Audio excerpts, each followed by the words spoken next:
coming inside on this lovely day. It's really good to be here. It's not in my bio, but I was also a Gun Institute graduate student when I was here. So I was telling Ben that I was the last group to be in the Johnson House, and things transitioned over to this space right as I was leaving. So it's cool to come and see how it's evolved. It's a great space. So I'm the director of sustainability. I started in August, and Amy and I were just discussing that it's been kind of go since then. I was at VEIC. I loved my job. If you're in the energy space, it's a great company and they're hiring. They're growing like gangbusters. So definitely check them out if that's your field. But then my dream job opened up. My dream job's been director of sustainability at UVM kind of since I came here for my PhD. It's a fascinating job. It's really a perfect job for a generalist. I need to have my hands in a lot of stuff and know a little bit about a lot of things, and then be able to ask really good questions. So what I'd like to talk about today is some of our priorities as an office and how I'm thinking about sustainability at UVM and how we're thinking about what's happening at the state level right now, which is a really great opportunity for our university to make some important contributions. And I'll discuss a little bit about some partnerships and things, and then how we're measuring sustainability and where we go from here. And I'll spend the last section talking about the comprehensive sustainability plan, which is a big strategic planning effort that I'm leading, and we have contributors from my office to help us develop a map for sustainability at UVM. So we'll get going here.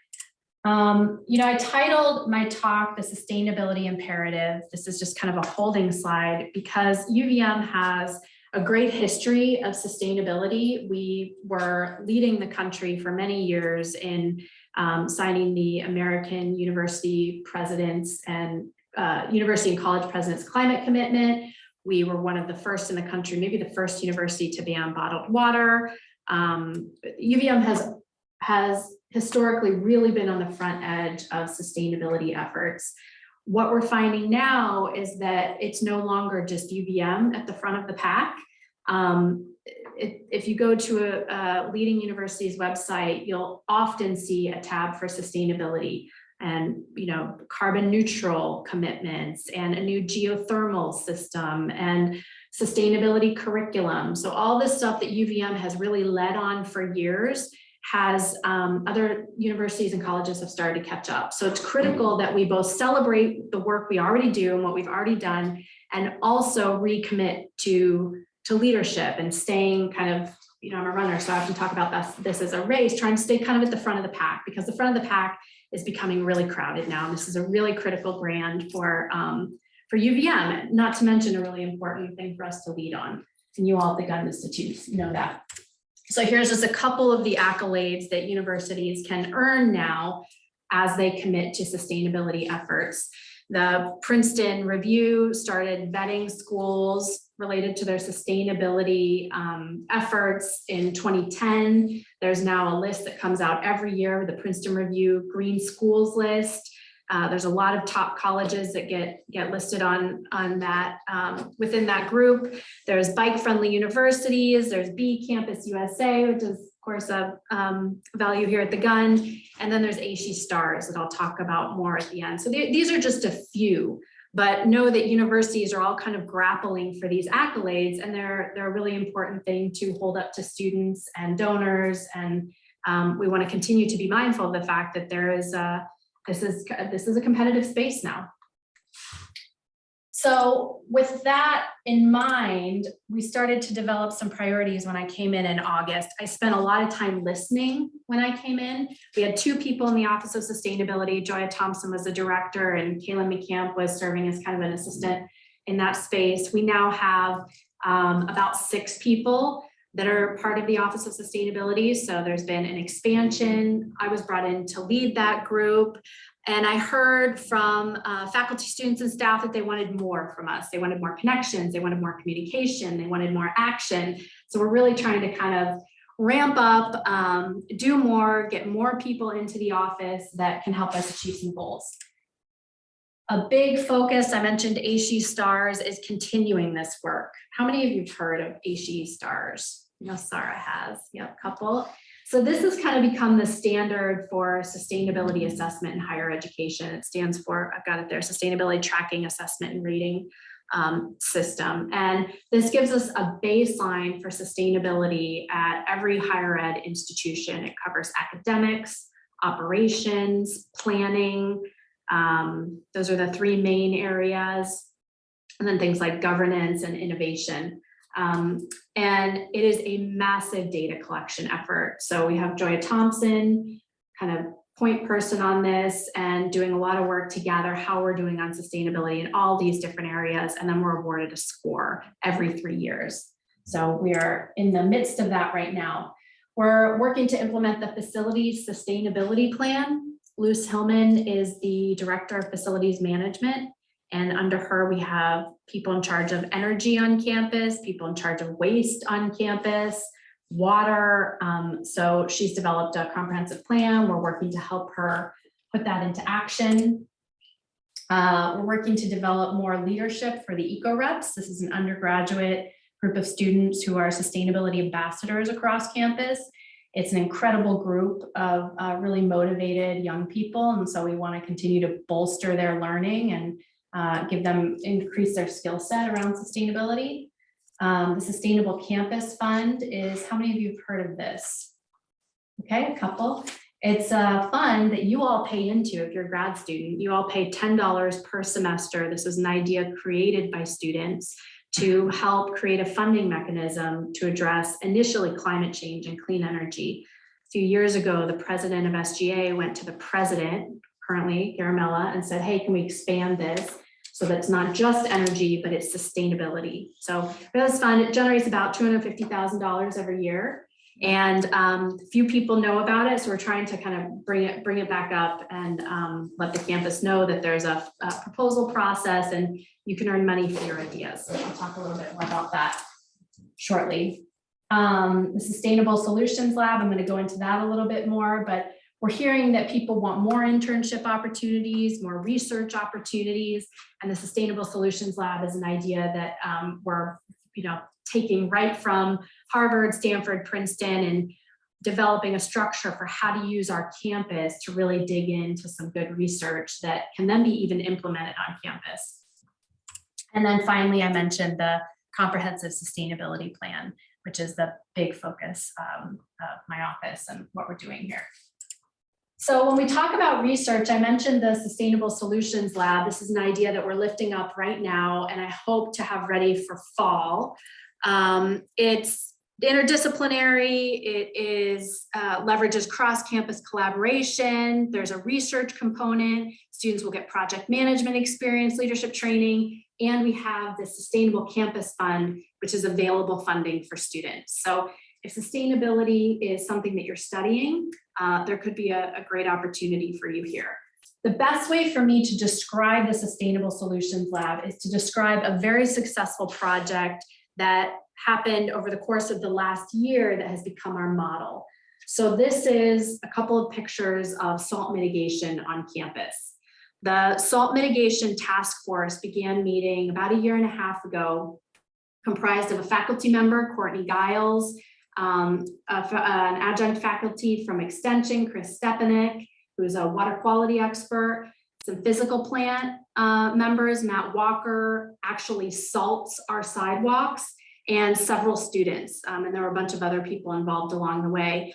What they found when they started talking was that salt is a massive issue on campus. It is wrecking our doorways. I could bring in photos of rusted stairwells. It's causing there's a cost to us, a physical cost to the university in all this massive amount of salt, which we need because we're in New England and we can't have people wiping out on campus. There's also water quality implications. We live on top of a hill, at the top of, at a certain point in the watershed, we dump salt on the campus and eventually it makes its way into Lake Champlain. So Courtney Giles, researcher, Chris Stepanek got involved with Matt Walker, the physical plant person who's on salt mitigation, and they started to think about research questions. Do we need to use this much salt? Are there other machines that we could use instead of the machines we currently use? Are we using the right amount of salt? So they started to test some of these ideas. They asked for funding from the Sustainable Campus Fund, won $40,000. They just came back for another $40,000. And use that to buy water quality testing kits, to fund internships, and this has been massively successful. So they ended up buying this thing, which is the hill tip machine, and allows us to use GPS to get the precise amount of salt needed in each of our parking lots, so that we're not, you know, you've all seen on the highway those big kind of piles of salt when a truck shuts off the salt dumping process. So it really mitigates the overuse of salt, but also they're starting to test some other solutions. So do we need salt, or is there something less impactful that we could be using and still keep people on their feet on campus? So it's been hugely successful. The really cool thing is there's a research component that's very academic, but also an opportunity to change something that's happening on campus and ultimately affect what's going on in our watershed. So this is a great example of cross-campus collaboration, faculty, physical plant staff, and students who are getting a learning experience out of this. This is what we want more of. This is what the Sustainable Solutions Lab can be, and we hope to see more of these collaborations coming forward. So this is just kind of a model. We're working on exactly the structure of this right now, but the idea would be that as an individual, you would come in with an idea, define some goals of the research, identify the stakeholders. What we often find is that when people come forward to the Sustainable Campus Fund, or they come forward to the Office of Sustainability, they say, hey, I have this great idea for solar panels on all the roofs. How can we make that happen? Or can we get that done? What we find is that often our physical plant people, our staff workers, are not brought into the loop early enough. So we're asking people to identify stakeholders earlier, create an idea document. The Sustainable Solutions Lab will be housed in the Office of Sustainability. There'll be a review process, and then it'll either be able to move forward, so then build out scope of work, confirm support from faculty, physical plant folks, and then bring forward a submission to the Sustainable Campus Fund, or we'd ask you to go back to the drawing board and continue to build it out a little further. But we have a funding source, we have the potential to create good research questions, and essentially what we're going to try to do is create a nice structure to bring these cool ideas forward. The Salt Mitigation Task Force it's been regionally sort of touted. Many universities want to know what we're doing with this, how we've made these changes. It was on the news. Matt Walker had a news story a couple of weeks ago. So it's been a huge success. And I think the success has been the cross-campus efforts and getting a lot of people involved at the beginning. So this is another track that is part of the Sustainable Solutions Lab. At the Office of Sustainability, we're also going to create a research question bank. So there's a lot of questions that I have, that others have on campus, that are ripe for study. For instance, are there other landscaping practices that we could use that may be as beautiful as the mums that go in front of Waterman every year, but maybe more locally appropriate? Might be a different landscaping approach, require a little less watering. So we're going to create a research bank of questions. Some of those are going to come out of the comprehensive sustainability plan.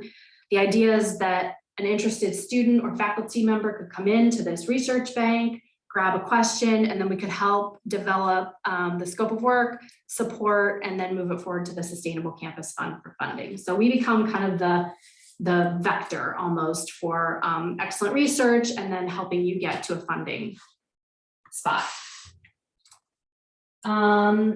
This is something, if we have time, I'll just kind of drop this seed. We have a lot of work to be done in the Office of Sustainability, and I have a budget, and right now I'm working to cordon off some of that budget so that we can support some graduate students. When I was a graduate, when I did my PhD here, there were like 6 graduate students in the Office of Sustainability that were well funded. So we're working to increase some of that and allocate some funding for more graduate students. There's a whole greenhouse gas inventory process that happens every year. There's all kinds of clean energy, interesting clean energy questions.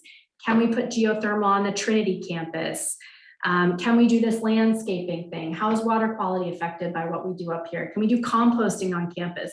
Really interesting questions that then are scalable post-graduation that are absolutely applicable to what you'll continue to do. So stay tuned for that. But I love the idea of, maybe next year, maybe sooner, having a graduate sustainability analyst and a graduate policy sustainability policy researcher. There's tons of stuff happening at the state of Vermont level that we need to better understand so that we can support it. We can use what's happening up there to push forward our goals here.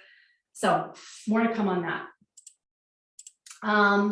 One of the things I'm really excited about, it's becoming a strategic priority, is more partnership with the Division of DEI on campus.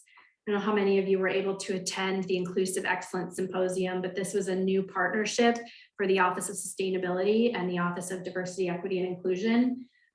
We had some great speakers, Majora Carter, middle top. It's one of my heroes for years and years, really helped me understand environmental justice. Like 12 years ago, she was talking about it.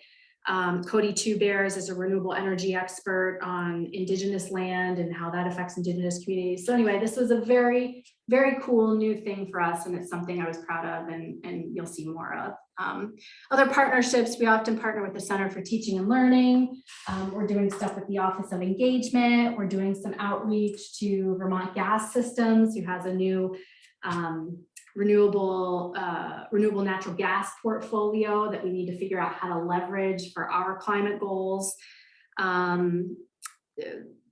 Vermont Land Trust is another organization. So there's a lot of great opportunities for the Office of Sustainability to get support across the state of Vermont.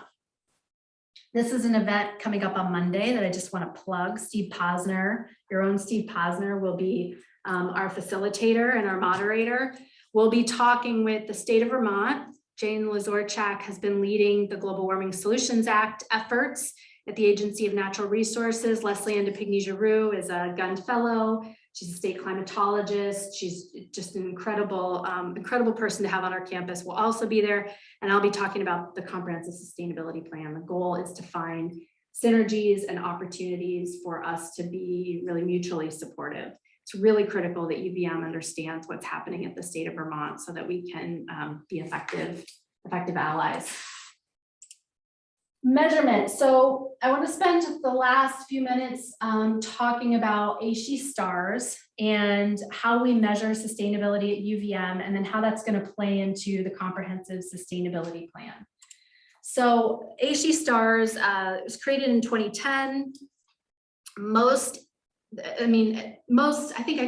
institutions in higher ed that feature prominently in academic conversations are doing something around ASHE stars. They're trying to evaluate how they're doing on sustainability, and then every 3 years reevaluating how they're doing. It also kind of gives you a roadmap. This is a very robust open source tracking system. Massive effort for UVM to do this every year, but really important. Provides a measuring stick. It's the source of the Princeton Review rankings, and it's connected to the UN Sustainable Development Goals. So this is kind of the standard for measuring how we're doing. This is how we're doing. This is in 2020.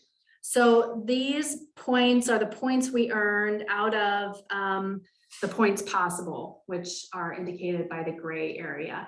So as you can see, there's academics. UVM has a sustainability general education requirement, which I think we were the first in the country, or one of the first in the country to implement this. So we do pretty well on academics. We have a really sustainability minded faculty here. Students want to learn about sustainability in their coursework. Engagement is how well are we doing on outreach? How are we doing related to community service? I'm going to break this down a little further here in a minute. Operations, you can see we've got some work to do. There's some huge opportunities around what kind of energy sources we're using, whether we have a sustainability plan, we'll look at it a little further, but this is water, waste, and then planning and administration. So is sustainability in our strategic planning efforts? Is it in the planning and administration is also related to investments, governance. So you can see that when we did this in 2020, we earned gold. Platinum is the highest rating that you can earn. There's like 7 or 8 colleges that have earned platinum. University of Colorado is one. I think American University has earned platinum. Oh, University of New Hampshire has earned platinum. It's very, very difficult. So we'll see, but gold is solid. And there's some big opportunities for us. So when you drill down a little bit into what this looks like, you'll see the criteria here and how we're evaluating ourselves. We're working on this piece right now. What do our students know about sustainability? Does it change after they've had coursework at UVM? Research and scholarship, this is an interesting one. And I looked into this a little bit because in coming to the GUND, one of the key pieces of the research is open access to research. So does UVM host an open access database for research? And my understanding is that we don't. Research and scholarship, some of that could be accurate accounting. So I'm actually gonna say this to you, Amy. At some point, somebody is gonna come to you and ask you how much research you do related to sustainability. Almost everything that happens at the GUN could be called sustainability research. Maybe everything, maybe I can even say that. So we wanna make sure that we're getting accurate numbers there, because I think I suspect that we might be doing better on this credit than is demonstrated here. And part of that is just collecting accurate data. So hopefully the GUND will find some time to answer that question when it comes to you or near you, or Taylor, make sure this question gets answered, because it's really hard to get these points and they make a difference in our overall point score. So there's a picture of academics. Engagement, what do you notice? Where are the opportunities? Yeah, I was kind of, when I was preparing for this, I looked at the slide again, and I just thought, wow, we need to figure that one out. Yeah, huge opportunity there for us to do more as a university. So what are we doing around community service? How many students are involved in community service? How many hours are committed to really giving back to our surrounding community and giving back to the state of Vermont? Do you think that could be an accounting issue as well on that? Like that it seems a little low. It seems very low. Yeah, it could be. I mean, this data is only as accurate as the people who were asked to answer these questions. So it's certainly possible. And I can take that question to Kaylin. But it's also my understanding that that community service with that definition is only happening in a couple of key places on campus, a couple of specific places on campus. So yeah, something to look into a little further. Yeah, so that's what that looks like. And here again, actually public policy. GUND is heavily involved in public policy. So I guess I'm also I'm both pointing out some problems and making a plea for getting all of our ducks counted. Operations, this one gets pretty interesting. As I pointed out, we've got some opportunities there and some gaps. Greenhouse gas emissions is the obvious one that pops out to me. Building energy efficiency. In the comprehensive sustainability plan, we're really trying to bring energy efficiency out first. The cheapest, cleanest source of energy is the energy we don't use. So are we really doubling down on energy efficiency where we can? I'm frankly not confident that we always are. And this is kind of near and dear to my heart. VEIC is the parent company of Efficiency Vermont. It's my old company. And I think we often overlook energy efficiency for like the flashy, cool geothermal thing. So we just, as an institution, we need to make sure that we're really leaning into that. Clean and renewable energy, we could do more there. Our central heating and cooling plant is, it's our main source of energy on campus, and it's run by natural gas and some number 2 oil. So we've got some work to do there. And of course, that all leads up to what our greenhouse gas emissions look like. In addition, we could do more around food and beverage purchasing, local, organic, and then waste minimization and diversion. And then finally, we've got opportunities to do more around sustainability planning. So the comprehensive sustainability plan will address this gap directly. Right now, there's a lot of great things happening across campus, but they're a little bit ad hoc. Things are happening over here, and isn't this great? No, we got funding for this. But what we need is kind of a roadmap and a plan. So that's what we're working to create.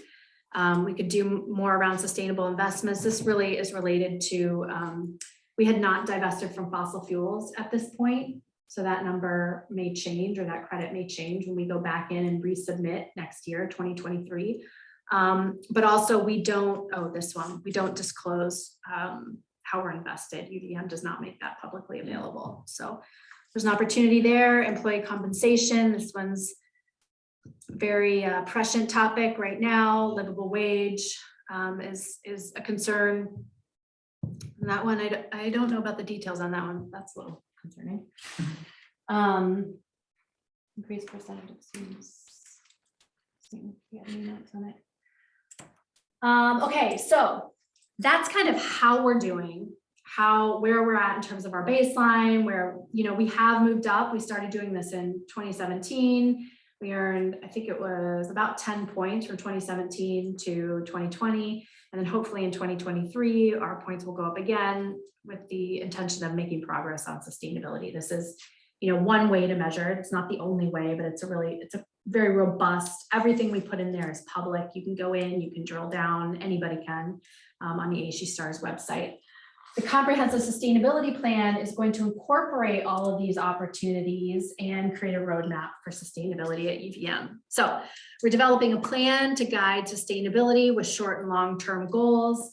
This is, I report to Luce Hillman, the Director of Facilities Management, but also to Richard Kate, the Vice President for Facilities and Administration. He, of course, reports to the President. So this is an initiative that is, on the radar screen of the President. I presented to the Board of Trustees in the fall, talking about what we're doing. This is very important to the university.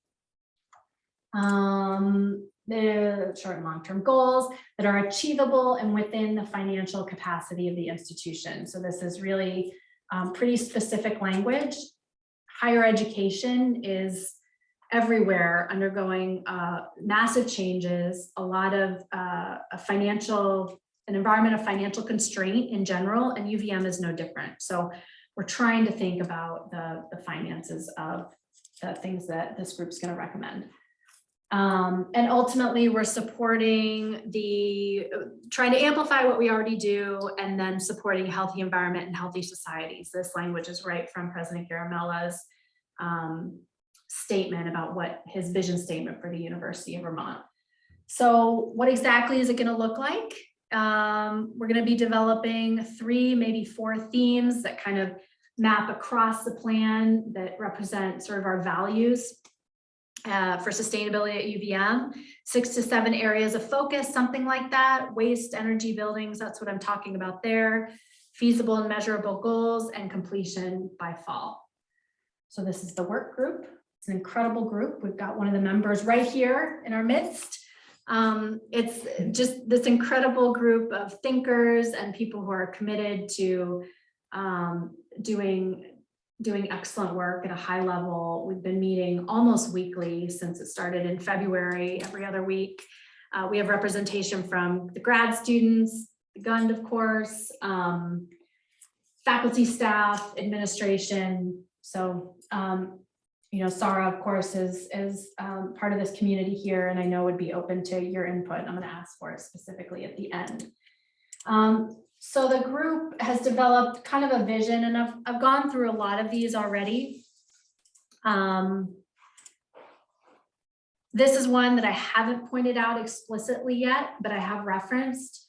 The Global Warming Solutions Act and the initial Vermont Climate Action Plan is going to be an important guiding document for us as we come up with these goals.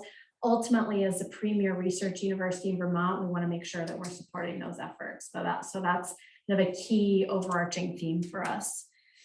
And we want to use in-house data analysis where possible. So I think we're going to bring in VEIC to do some financial modeling for us, but we also have some students who will be working with us over the summer. Maybe there's some opportunities for some gun students to do some of the analysis in some components of the plan. And this last one, actually, this is something Sarah's really brought to this group, and the group has found a lot of has kind of been really resonant as an idea, this idea of circularity and waste minimization from the front end, or what in the energy world we might call upstream, thinking about how we're sourcing products, anything that comes onto campus, where is it coming from? What is it made of, and how can we reduce impact there so that we're reducing waste at the end? How do you, Sarah? Yeah, it's perfect. I've been working on how to define this because it's a new concept to me. And of course, Sarah's expertise is in food systems, and you know, of course, you can think about circularity really clearly when you think about the food system. I've given this, you know, similar. I'm talking about circularity a little bit. People will say, "Could you define that further?" So I've had to get a little bit more specific and concise and clear. So this is our timeline. We are on track right now, which gives me a lot of pleasure to say that. We are in this phase where we're asking for input. Has anybody seen the survey, the feedback survey? Good, okay, same too. So I'm gonna flash it up for the rest of you at the end of this, but we really wanna hear from the community. We have just, you know, the intellectual resources on this campus blow me away, and we wanna hear what you're thinking about. We will read all of the comments. We're gonna ask if there's anything that's missing, and there's anything that you think we need to think about a little deeper.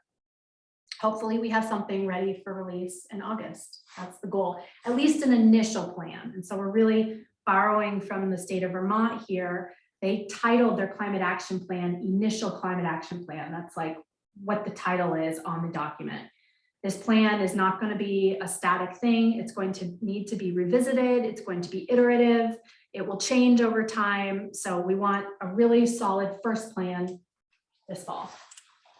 Here's some of the supporting resources that we're using to guide our thinking. I've mentioned all of these actually, but just so you know kind of what the intellectual foundation of this work is. We're borrowing from some other universities. University of Virginia released their sustainability plan last year. We think it's a really solid, concise description of what they're going to be doing. And to this end, we've got some draft themes and draft topics that we're going to be exploring. So, you know, maybe when we get to the question and answer part, you all can, I'm happy to hear your feedback on this, and this is part of what the survey is about. But resilience, education, and health and well-being are three topics that for the work group feel like themes that should be embedded across the plan and really represent the values of the University of Vermont. And then the circularity piece is a new theme that's being talked about more in this work group. And maybe it's an overarching theme, or maybe it's something that's embedded down under food, for instance, kind of more of a strategy. And the work group is working on that right now.